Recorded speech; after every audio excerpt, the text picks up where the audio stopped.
Good morning mga kabossy. Ngayong araw ay papasyalan natin ang site na pagbubuksan ng hardware ni Mr. Arnold Hernandez.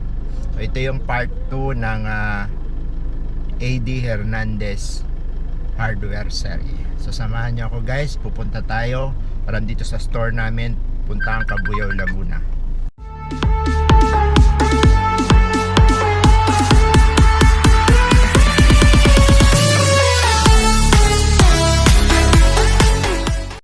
Ito na parating na hindi napatalo ang sunod natin.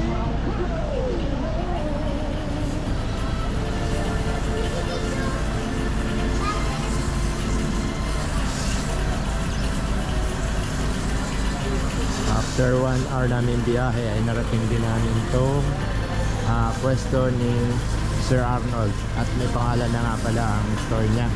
So naka-ready na po yung kanyang store. So tara, pasok tayo dun sa kanyang store.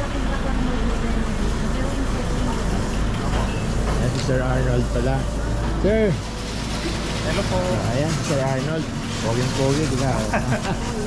Ayan. Ito yung pagpupwestuhan. Maganda, naka-ready na pala yung store niya. Pasok tayo. Maganda yung lote niya kasi maraming bahayan, tapos nakaharap din pero sa secondary road siya. Yung mukhang malakas dito yung tawag dito, walk-in, tapos may katabi rin siyang bakanting lote, baka pwedeng gamitin yung tambakan. So ngayon papasok tayo dito nang hindi nagpapaalam. Yan, nakatile siya, di ba? So maganda yung ano niya, maliit lang yung harap, pero pwede ding dalawang bukas. So maganda ang kanyang store. May paninda na si Sir. Ready, dadagdagan na lang natin yan.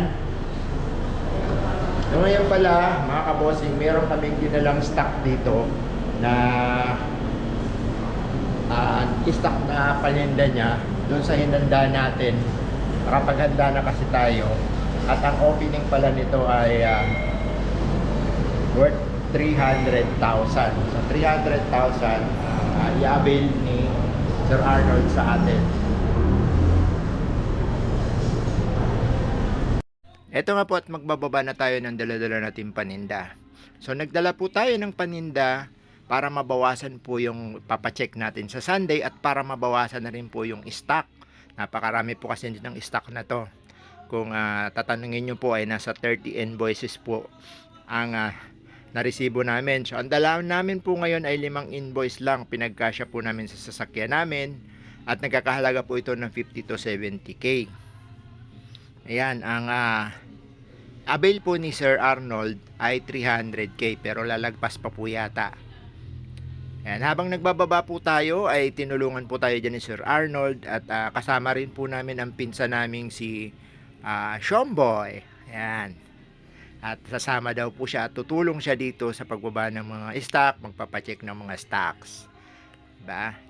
Yan po yung pinsa naming masipag, si Shomboy. Yan. Ang maganda lang dito mga kabossing, si Sir Arnold po ay may alam na po sa mga paninda, kaya hindi tayo masyadong nahirapang magpa-check, mag-explain ng mga products. Kaya yung mga nagtatanong po dyan at gustong mag-negosyo ng ganito at gusto rin pong magpatulong, PM lang po kayo sa akin at kung kaya po natin tulungan na makapagbukas din po kayo kagaya ni Sir Arnold, ay sa abot po ng ating makakaya itutulong tayo. Yan, binibilang ko po yung mga paninda habang ini-explain ko yung iba kung para saan. Kasi may alam si Sir Arnold, may mga items naman na hindi, di ba? Para at least pag nagtinda siya ay aaralin niya yung hindi niya. Di ba? At pumunta nga po kami doon sa pinakalikod. Ayan po yung magiging stockpile ng mga tubular, angle bar, metal bearing, ayan, biniwelding pa po. Malaki po itong area ni Sir Arnold, nasa 200 square meter. At kinuhaan din pala natin ng aerial shot itong paligid ng gagawing hardware ni Sir Arnold at nakita natin na napapaikutan siya ng mga kabahayan.